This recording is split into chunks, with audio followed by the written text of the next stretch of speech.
Pets Add Life, your guide to the latest in pet trends, products, and the joy of the human-animal bond, with Kristen Levine and Chris Bonifati, powered by the American Pet Products Association and Dog TV. Welcome back, everybody, to another episode of the PAL Podcast. I am Chris Bonifati, one of your co-hosts, joined as always by the professional, posh, and prepared Kristen Levine. Kristen, how are you doing today? I'm great. How was your birthday? You just had a birthday a couple days ago. I did, yeah. I am now officially 32, which makes me, in terms of all my little nieces and nephews, I'm old. I'm officially old.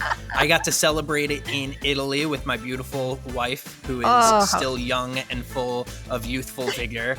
And I'm exhausted. What can I say? Yeah, I was going to say, you probably still have jet lag.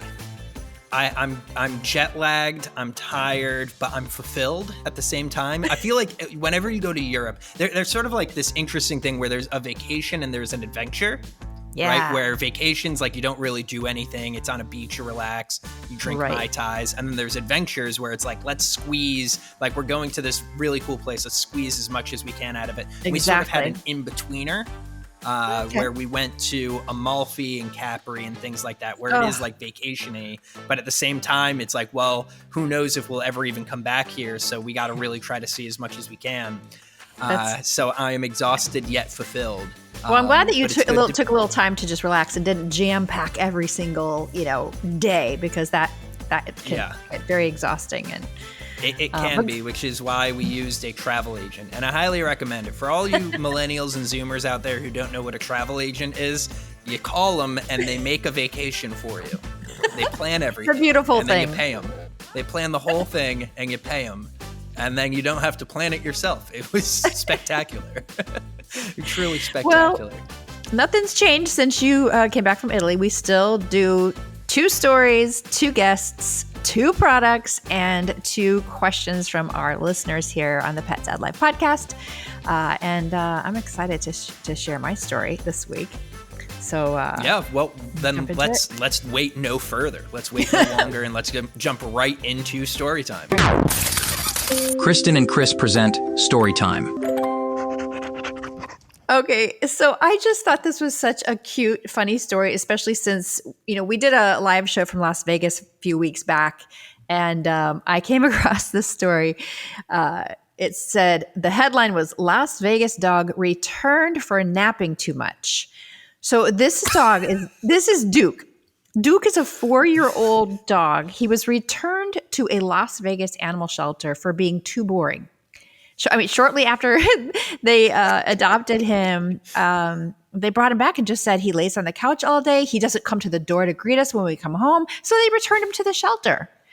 But the good news is that he quickly found this went out on social and just, as you can imagine, went viral. And Duke quickly found a new foster home, and he's actually probably been adopted by now by that foster family. But everybody, of course, on social media was defending Duke and saying that he's the perfect dog. I mean, maybe the family was super boring and he was just unimpressed. So I thought that was. I'm a Duke defender. I firmly believe that Duke was right this entire time. Sometimes it's nice to just chill. It's Vegas. It's hot. It's the desert. What do you want? What do you want him to do? Like, honestly, exactly. What do you want him to do?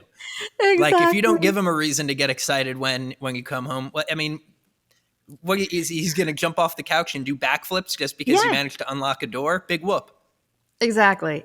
I know. A Duke is the kind of dog that everybody would love to adopt. Just chillaxing, and I'm just. So I've always said that, I wouldn't make a good dog owner. I just don't have that type of energy, especially in the morning. But if somebody could guarantee me a Duke, I think I can manage that. Just guarantee this dog will match your lazy energy. Yeah, I think I can handle that. Oh my goodness. All right. What's your story today? Yeah, my story also involves a dog. So this is a story out of LA.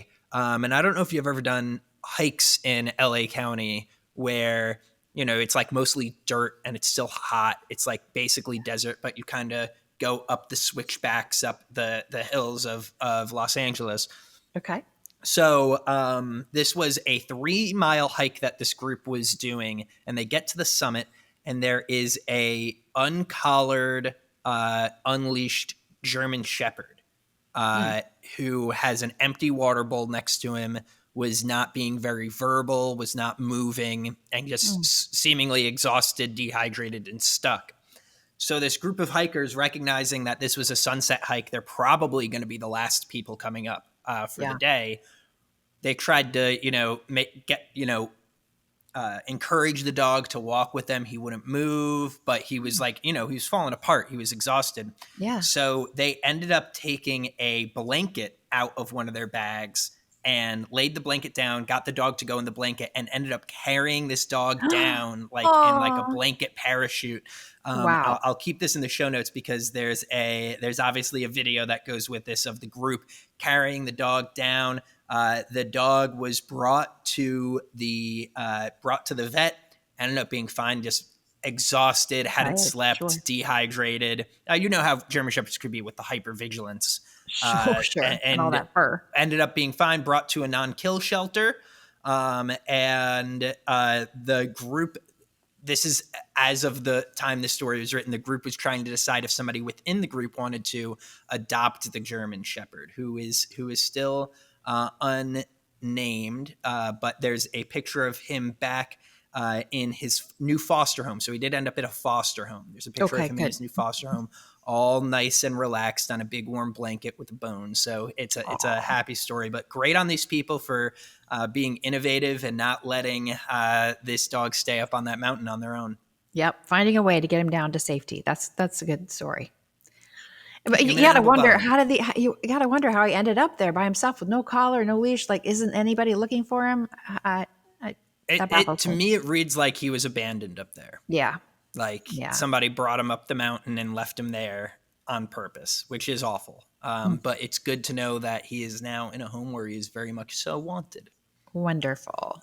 Beyond the Leash, exploring the untold stories of pet passion and professionalism. And joining us now is Traci Pryor, who's an enthusiastic advocate for pet health and well-being, serving as a key organizer for the world's largest pet walk. As a representative of this annual event, Traci works closely with pet partners to encourage pet owners and communities to get active while raising funds for the therapy animal program. This year marks the 7th annual World's Largest Pet Walk, happening on Saturday, September 28th, where participants are invited to walk any distance at any time and in any location. How convenient. Traci's dedication to promoting the health and benefits of walking with pets while also supporting a cause that brings joy and healing to those in need is truly inspiring. Traci, thank you so much for taking the time out of your day to join us on the show today. Thank you so much for having me and allowing me to talk a little bit about this great event. Yeah, so let's just jump right into it. Give us the basic rundown of the world's largest pet walk and what it entails. Yeah, that's great. Thank you. The World's Largest Pet Walk is a national signature event for Pet Partners. And Pet Partners is really the leading therapy animal organization, nonprofit organization in the country. We have thousands of passionate handlers, which are humans that alongside their therapy animals go out into the community and share unconditional love. They're going to hospitals, nursing homes, veteran centers, schools, hospice, anywhere someone could benefit from the love, comfort, stress reduction that therapy animals provide. And so the World's Largest Pet Walk is a way to celebrate that, the health benefits of being active with our pets, and also raising money that will go to help us to recruit additional therapy animal teams to make millions of visits across the country and the world. The event's going to be we're excited about it. This is a great event because even if you have an animal that may be not suitable to be a therapy animal, so for example, people often assume that since I work for Pet Partners, my dog is well behaved and well suited to be a therapy animal. He's sleeping right beside me right now. He's a basset hound. He's probably not going to be a therapy animal, but I want to be able to support what we're doing. So this is a great way that folks that want to support the therapy animal program and the human animal bonds to be active and volunteer with Pet Partners. So wherever you are, whatever type of animal you have. Yeah. Yeah, I was just going to say, I think that is what is most unique and super cool about this pet walk is that it's not at a specific location, right? You can participate from wherever you are. Yes, that's true. So, really, when we say the world's largest pet walk, it's because pet parents from across the country and the world can sign up online. You can go to petpartners.org and learn all about it. Most people will choose to walk on Saturday, September 28th, as Chris mentioned, but really anytime, you can walk whatever distance. You can walk alone. Like I've seen a lot of our folks that sign up and they just go on a great nature hike with their pet or they walk around the block. That's about as far as Frisco, my 11-year-old basset hound can go. So we go around the block. But some people gather with family members or friends. We've had handlers get together that all visited the same facility and they lead a walk, like at the nursing home where they visit. We've had classrooms participate, walking alongside cherished family pets or therapy animals that do their reading program with them. And it's also open to all types of pets. So we've had dogs, we've had people carry little animals in their walking strollers. It's just really, really fun. So that it's flexible in that you decide what works best for you. So if you want to take it slow and maybe have a more quiet walk with just a couple of pets, that's fine. If you want to gather with your community or your colleagues, that's great too. We've seen a lot of interest the last few years in corporate teams forming walk teams because a lot of companies want to show that they are enjoying and appreciative of the human animal bond. And this is a great way to do it. So we've had a lot of companies, Wellness Pet Company is one of our sponsors. They always get a huge group together up in the Northeast. Blue Shield of California, they've had hundreds and hundreds of folks get together to walk with their pets to support pet partners. So it's really flexible, it's really fun, and you can make it work for you. Yeah, and this year the APPA team here in Stamford has set up our own page and will be participating in the pet walk. I don't think Tiger is fit for a walk. She has now started to meow for me to bring her downstairs. So I don't think... So Tiger's your cat? She's my cat. Yeah, she's 21 years old. So I don't think she will be walking, but there are other... her and walk around your yard. Yes, maybe some of that. But there are other pets in my life who could use a good walking. So I think we'll stick with that. Yeah, you mentioned, so your team was able to sign up. You can sign up as an individual online, or you can sign up as a team. And when you do that, you can put in photos of your team. You can share what you're doing, why you're doing it. You can share updates. You can track your miles. You can win some great prizes. Like we have, as folks raise different amounts of money, they can earn pet bandanas, t-shirts, and other great things. We do lots of awards and shout outs to folks doing creative things. We try to have our walkers inspire one another. So when we see something really cool going on in one place of the country, we always share it with the rest of the folks that are planning events or planning gatherings to make sure that it's creative and fun. Speaking of inspiring other walkers, Traci, can you think of any heartwarming stories from previous walks that really kind of demonstrate how the walk and raising money for pet partners impacts the community? Yeah, it's just always so great when we see our communities come together. And oftentimes people use that time to gather with folks that have had direct benefits from pet partners. So whenever I see folks coming together, where it may be therapy animals and people with their pets, you always hear people telling stories. You always hear people say, I'm doing this because I remember when my son was in the hospital and he was sick, the brightest point of his day was when the therapy animal from Pet Partners came to visit. It's sometimes when these challenges that are happening, whether it be you're away from home because you're in a hospital, because you're sick, you're facing a health challenge, it's a big challenge. It's extremely stressful. It's a hardship. And sometimes it's amazing that something as simple as 10 minutes with an animal can brighten your day, make you feel more connected, less stressed.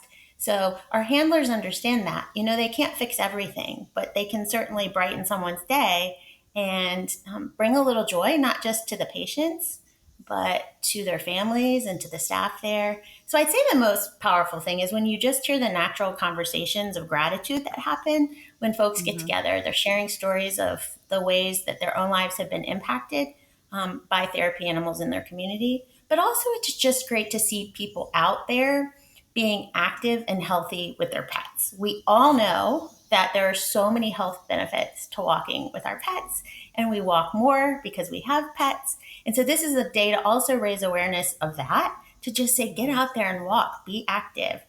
be active together. It's good for you, it's good for your animals, and it's great when we gather together with friends doing something positive. Yeah, it turns out walking is really, really good for you. And who knows, maybe you'll go out on the 28th and you'll discover you really got a knack for it, or you'll find a really cool trail somewhere that you didn't know was near your home. So it's always fun to get outside. Take it from a vampire like myself. Sometimes it is nice to go outside and take a stroll. But I think it's awesome what you guys are doing with these therapy animals. And I think it's really cool that as a society, we've found more and more places to inject animal therapy. For example, a lot of the college campuses now have, like during finals week, basically like a therapy animal petting zoo where you could go in and just hold a fluffy animal for about 10 to 20 minutes and just sort of feel the weight of the world sort of just relax and lift off of your shoulders. And Kristen and I have shared a lot of stories on this show about unique ways that therapy animals have been utilized in different communities. So I think it's really great what Pet Partners are doing. So how exactly does the world's largest pet walk support the kind of important work that Pet Partners is trying to achieve? Yeah, great question. And I'm so glad you've kind of recognized all of these different populations that are being served by these types of programs. Pet Partners therapy animals are going out, whether it be preschoolers learning to read with our Read With Me program, or our crisis response program when our handlers go into communities after they've been affected by unexpected tragedies like school shootings or natural disasters, to our Walk With Me program, where we go into oftentimes like senior care communities where maybe they're having a hard time keeping folks up and active. Hey, would you like to go out and walk with a mini horse or a golden retriever today? Might be a little bit more fun. And so what we do with the world's largest pet walk is we raise funds first and foremost. At Pet Partners, we work really hard to recruit our handlers, to educate them, to provide ongoing support, to provide their liability insurance so that they can go into these facilities, to connect them with the facilities that are seeking visits. So all the funds raised are invested back into our therapy animal program. With COVID, a lot of like a few year period is in a significant part of an animal's life, so a lot of our therapy animals kind of retired during that time or passed away during that time. And so we saw a reduction in our therapy animal teams. Just at the same time as society and facilities were opening back up, we saw a huge spike in the number of requests for visits to kind of overcome this isolation and loneliness that people had been facing for such a long time. So one of the big things we're working on now is building back up that therapy animal program team count to where we were before the pandemic, so that we can meet this need. And so all of the fundraise will go directly into this program, investing back into communities all across the country. Well, I can't think of a better reason to get out on Saturday and walk with your animal, with your friends, with your cat, Chris. Maybe. Where can we send folks online to just sign up or just to get more information? Yeah, you can go to petpartners.org. Right on the homepage is the link to sign up for the walk. Also, to find out more information, maybe some folks might want to consider becoming a therapy animal handler themselves. So go to that site. You can learn all about the world's largest pet walk, also about the program and the ways we're touching lives all across the country. Awesome. I'll definitely be checking it out. Traci, thank you so much for your time today. Everybody listening, head on over to that website. Go ahead and sign up. Even if you just walk half a mile, even if you just walk your old cat around in your yard, any participation, any amplification, and any monetary support is much appreciated. So thank you, Traci, and thanks for everybody listening for checking this out. Thanks, Chris. Thanks, Kristen. I love that the walk is all about like choose your own adventure, choose what works for you. I used to, back in the day when I worked for the SPCA in Tampa, we had a pet walk, but you had to be there physically in person. And that left a lot of people out who couldn't, if you had a dog that wasn't socialized or you couldn't make it that day or at that time, you were just out for the walk. But this is such a smart way to approach a dog walk. And it's also probably why they can call it the world's largest dog walk, because you can literally participate from anywhere at any time. It might be cheating. I'm not sure. I'm not sure on the technicalities of it. Might be cheating. But one of the things I love about stuff like this is getting onto the socials and like looking at the hashtag and seeing all of these other people and the way that they have decided to celebrate. And I've talked about it before, just the breadth and depth of experience in the pet industry could be so vibrantly different depending on where you are, who you are, what kind of animal you have. And it's pretty amazing. Okay, and joining us now is Miles Thorson, the CEO and co-founder of Odie Pet Insurance, a company that's revolutionizing the pet insurance industry by offering flexible and affordable coverage options for pet owners. With a background in business and a passion for pets, Miles recognized the need for a pet insurance solution that was both comprehensive and accessible. Under his leadership, Odie has quickly grown to become a trusted name in pet insurance, known for its customer-centric approach and commitment to making pet care affordable for all. Miles' dedication to innovation and transparency in the insurance industry has earned Odie a loyal customer base and widespread recognition. And believe it or not, September is actually National Pet Insurance Month. So it's a great time to get educated. It's great to have Miles here to talk about some of the ins and outs of the industry. So Miles, thank you so much for hopping on the podcast and joining us today. Thank you guys for having me. Yeah, I really appreciate it and excited to be here. So we'll go right off the bat here and, kind of do a little bit of a backgrounder. So, coming from a business background, how did you sort of identify the need for better options in pet insurance, and sort of what made you take that initial step forward to getting Odie started? Yeah. So on a personal note, I mean, I grew up in the insurance business. I've had the good fortune of working alongside my family across a lot of different verticals in the property and casualty space, and that's where pet insurance falls in terms of the regulatory side of our business.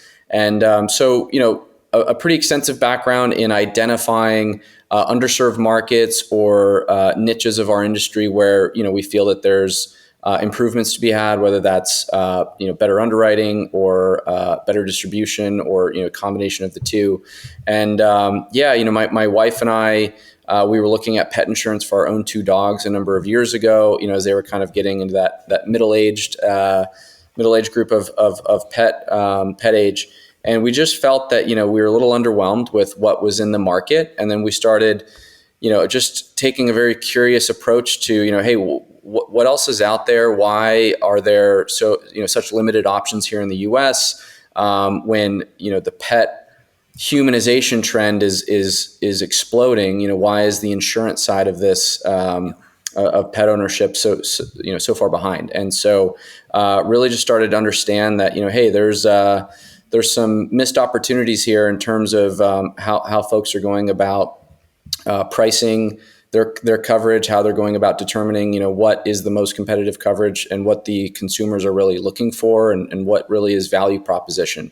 And, we just felt that we could make some improvements on more proactively putting the coverage in front of people and helping address what we believe is, pretty large educational barrier. And then from there, just providing, to your point, more comprehensive coverage at a more accessible price point. We feel like, right now there's really, 3% of the U.S. population carries pet insurance. And that was really what we decided to go after the most, was how do we attract new people into the space versus just trying to compete, and take clients from somebody else. We want to make the market bigger. We want to make it more accessible. So that's how we got into it. And it's been a pretty fun ride since I think we've been at it since 2020. Yeah. So Miles, I'm always amazed when I hear that statistic that 2 or 3% of American pet parents have pet insurance. I've had pet insurance for the past 15 years or so for my dogs. What do you think? What do you attribute that to? Is it lack of education? Yeah. Is it affordability? Like, what are your thoughts around that? I think it's a combination of a few things, of course, right? Mm-hmm. You look at countries in Europe that have a much greater penetration rate, and there's just different behaviors that we see over there. I think a lot of these European countries are much more used to kind of what I call, micro insurance. They're used to maybe having a standalone policy for their bike, for their expensive camera, for travel insurance, all that kind of stuff. And here in the U.S., we just don't necessarily have that same sort of behavior built into our culture. But I think that millennial and younger generations have become much more, financially savvy and are looking at things like pet insurance, as viable and more meaningful, things to carry.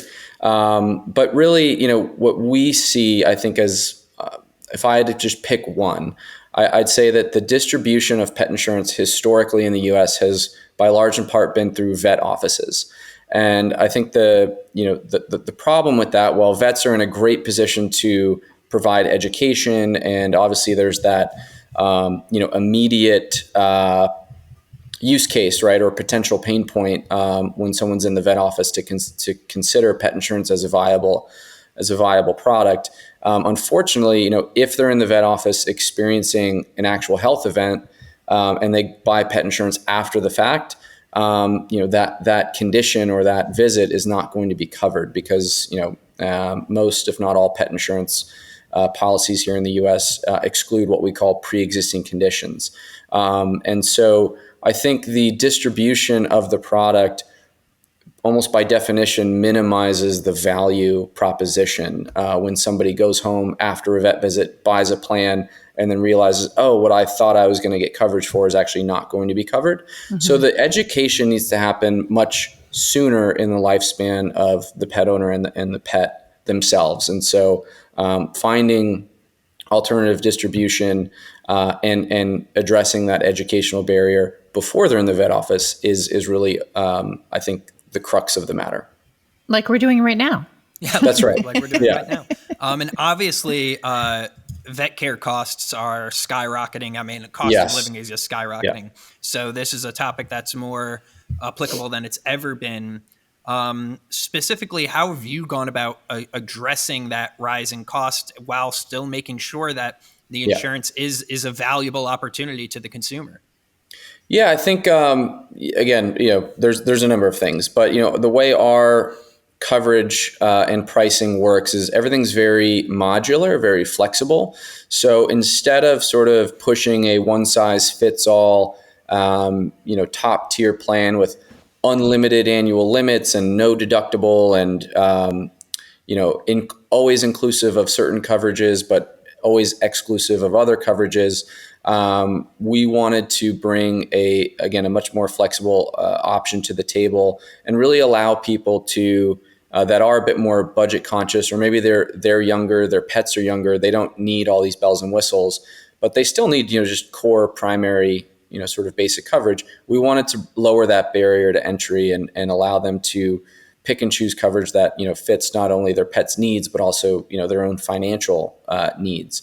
And so, I think, again, that's one of the small steps we're trying to take to broaden the marketplace, bring more people in, and get people exposed to, hey, I can start with coverage for, $19 a month versus some large competitors in our space. Their plans start $70, $100, $200 a month.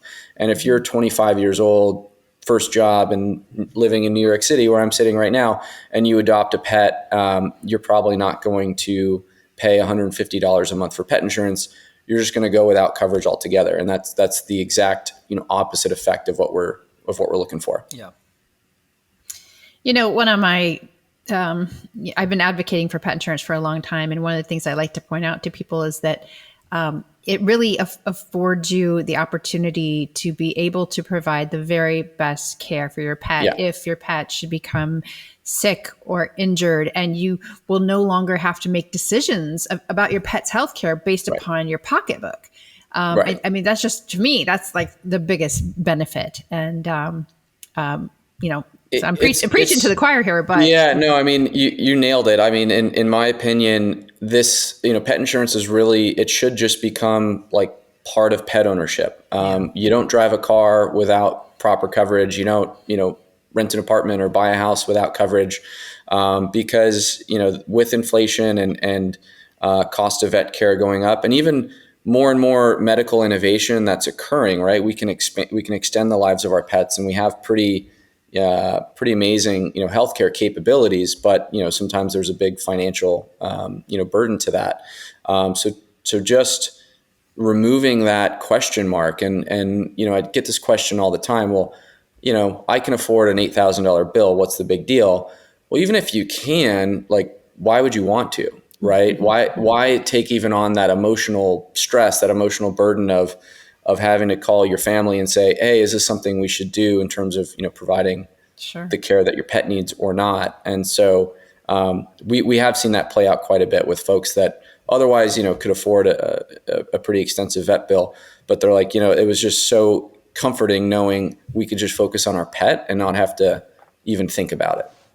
Yeah, that's definitely true, because that could be, an impossible conversation where there's no right answer and you're just picking where you're going to lose. Right.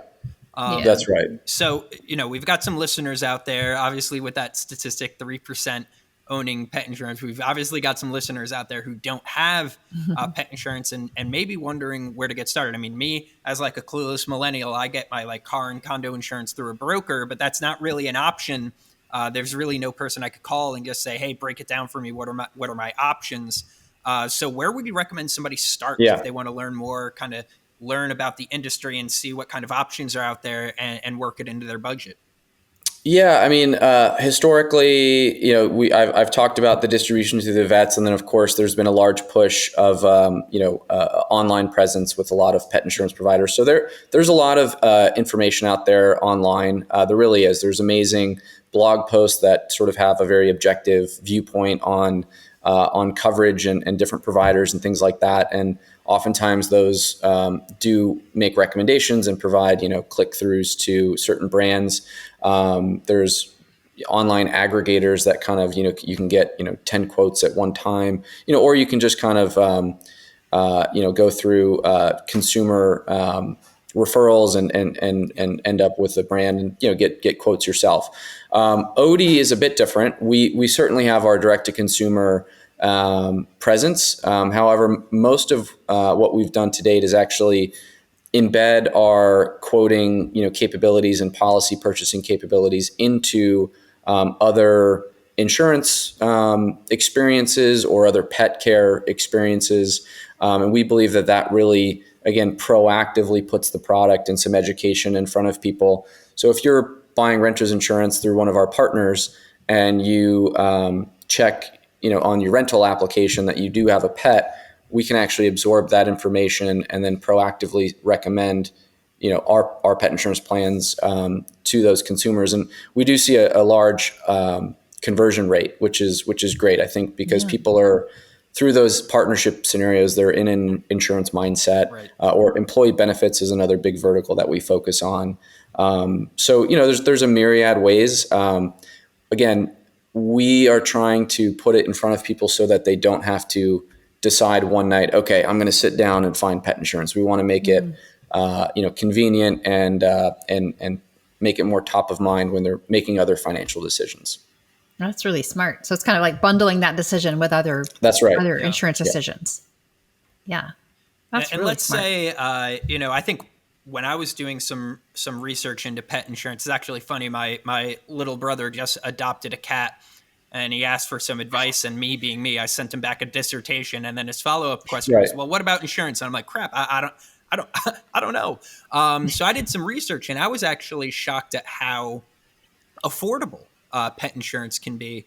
So can you talk a little bit about, like, if somebody's really like, I can't afford it, I really can't afford it. Obviously the talking point is, well, if you can't afford that, you're not going to be able to afford the expensive vet bill. But what does a the lowest tier budget type plan really get you nowadays? Yeah. So ourselves and a few others have some accident only plans is typically what they're called. So, it'll address 50, 60% of what is likely to happen in your pet's life. Especially younger pets, we tend to see they'll find a nasty habit of swallowing your socks or getting into the chocolate brownie plate on the kitchen table or whatever the case may be. So those types of foreign ingestion, or a friend of ours had a corgi puppy with obviously the short little legs, and just sort of a mundane jump off the couch, and unfortunately $7,000 later for a fractured leg was the case there. So those accident plans are, I think, great for someone that's just like brand new to pet insurance, they're super budget conscious. I mean, those can start, $8 to $10 a month, and oftentimes go up to, $10,000 of coverage and things like that.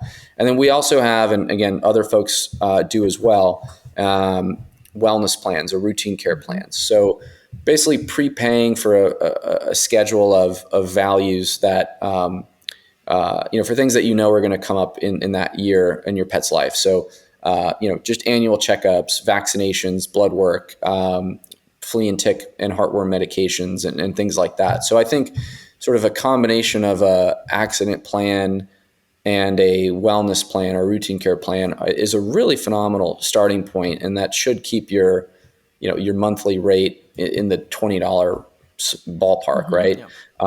Kind of just depending, right? So I think that's a really phenomenal place to get started, and and then if you want more of the accident illness coverage, again, ourselves and some others are starting to offer very basic, $5,000 a year of coverage, which really, again, lowers that entry point where you're not paying for this unlimited plan that is a bit more of a marketing strategy, and they're charging for it, right? So it's much better to have a few $1,000s worth of coverage for that emergency versus foregoing it altogether. Right. Yeah. Yep. That's a great point. Well, excellent timing to have you here for National Pet Insurance Month, Miles. We appreciate you educating us. And so does Odie offer a direct-to-consumer option, or how would we learn more about our that? homepage is getodie.com, and you can get our entire suite of products and customizability of all the different coverage features. Whether it's you need prescription coverage, or you want acupuncture and chiropractic care or not. All those different fun options. And so, that's definitely available. And like I said, we also have a number of partners through the employee benefits vertical and other insurance lines. So you might even come across us, maybe when you're choosing your own health insurance. So there you go. Fantastic. That's absolutely awesome. It's really astounding to see how far pet insurance has come. When I was growing up and we had animals, that wasn't even a thought in our minds. So it's really great that there's folks like yourself out there watching everybody's back. So Miles, thank you so much for taking the time out of your day to join us on the podcast, giving us some of that information. And I'm sure there's plenty of people listening at home who are hitting the internet hard right now to try and find some of those solutions. Because I think as soon as you say, like, there's coverage options out there for $20 a month, that gets people's gears churning. Well, and like I said, whether it's with us or with someone else, we do really believe in just expanding the market and providing that education. So I appreciate what you guys do, because it is a very valuable service to people with pets that haven't considered it before. So thank you. Great to meet you, Miles. Thanks, guys. It was great having Miles for National Pet Health Insurance Month, which is September every year. There's 179 million pets in North America, only about 1.5 million insured. So that is a worrying trend if I ever saw one. So Miles was great to give us some information. I think, like I said, when people hear how affordable it is, it kind of becomes a no-brainer. Yeah, I was really surprised to hear him say they have plans starting at $8 or $9, and even very, very intriguing. So especially, I've been paying a lot more than that for my pet insurance. But yeah, I think it's great that he's making things more flexible and affordable for pet owners. The product of the week. All right, so my product of the week comes from Roughwear, who we've actually talked about on this show before. They have so many great products. I love that brand. This is one that my friend uses. They live close to a trail. They have active dogs, and so they use the hitchhiker leash. And the hitchhiker leash is really cool because you wear it as a belt. So you get both of your hands free, which is awesome. Like that is if you're going to be walking for a long time, you don't want to have to be holding your poop bags and the leash and everything like that. You want to be able to grab your water bottle and just have your hands free. It's more comfortable that way. So now you're probably asking, well, how do you control the lead? On your little utility belt here is a climbing hitch. And a hitch is essentially a button or switch you press that will lock the rope into place. And then on the back of your utility belt is a pack. So you've got your belt and then the rope. And as the dog goes out, the rope pulls out of the bag, and then you hitch how far you want to go. And when you want to bring it back in, you unhitch it, and you could just run the rope back into. So does it retract? Does it actually retract? It doesn't retract hard because there's no mechanism in there, but it's like a nice little bag back there. And it does, if you're keen and you know how to ravel a rope, it's really easy to just throw it back in there. But it's great. It's got extra loops if you wanted to clip like a water bottle or the poop bags or anything else around the belt. I consider this to be Batman's utility belt for the avid dog walker. Batman had really a dog. Cool. And he does in some. His name's Ace. He's a big black Great Dane. He has appeared in several comics. Of course, you know that. Hasn't appeared since I think 2005. The new Robin, Damian Wayne, is really the animal guy now. I won't get into that. Okay. Anyway, nonetheless, it's a great piece of equipment. Retails right on their website for $65. So a higher end piece. But if you are somebody who's going to be taking advantage of a long walk, it's a great option. They have all sorts of other ones too. So check out the website. They have all sorts of other designs. Find the one that's right for you and your dog. And that can be found right at roughwear.com. Link will be in the show notes as always. That's a good one. I have one that I actually found when we were in Vegas, and I love it. I've already started using 2 of them for my dog, Tulip. So 2 of the most challenging things that dog parents encounter is, the first one is giving their pet medication if they're on a daily medication. Some dog, there's probably a good number of dogs that you can just like put it in a pill pocket or something and toss it and they snap it up. But a lot of dogs don't like to take their medication. They don't like the way it smells. They don't like the way it tastes. And then you end up kind of struggling with your dog to give them the pill. Then sometimes they spit it out when you're not looking. So I found this really cool new innovation and functionality that's by a company called Vitality, and it's called Twist and Lick. And they make several different versions. They're gels that are in looks like a little deodorant stick, and you twist the bottom wheel and it squirts up this gel out of the top. And the gel comes in a few tasty flavors for dogs, like peanut butter and chicken and bacon, something like that. I don't remember exactly. But what it does is the gel, you put the pill on top of the container, and the gel, as you twist it up, surrounds the pill and masks the smell and the taste. And so your dog will just literally lick the gel off the top of the dispenser, and there you go. You've easily pilled your dog. They also make a dental gel, which is pretty cool because, about 80% of dogs over the age of 3, I believe it is, have some level of periodontal disease. And from what I read, only 2% of us are actually brushing our dog's teeth because it's just not that easy unless you start when they're really, really young. So the Twist and Lick has a dental gel version that you twist the bottom, the dental gel comes out the top. It tastes yummy because Tulip loves it. And it creates this biofilm that coats their teeth and gums to protect from plaque and tartar buildup. So that's the kind of thing you probably want to do once a day, but certainly easier and less stressful than trying to brush your dog's teeth. So I thought those were 2 smart innovations, and they're coming out with a whole line of supplements this fall as well with that same delivery mechanism. So smart stuff. That's awesome. I know there's a lot of people out there who request the tablet-based pills for their dogs so they could crush it up like they're in a fraternity home in 2019 and lace the dog's food with it. But that's a whole process. It's really tough.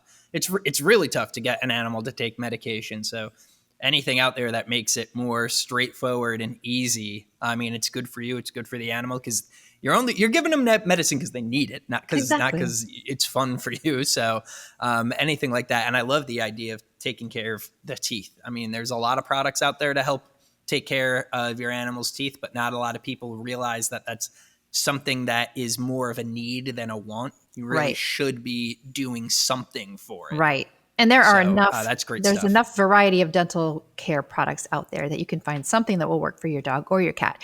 I'll make sure we put those twist and lick links in the show notes for you. Q&As.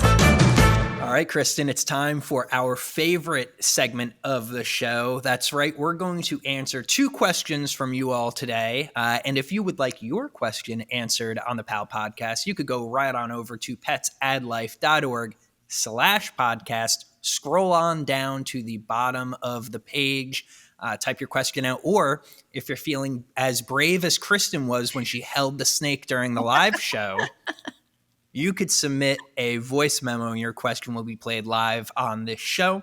So without further ado, Kristen, I got a question for you. All right. And this question comes from Sarah from Portland, Oregon. Thank you, Sarah.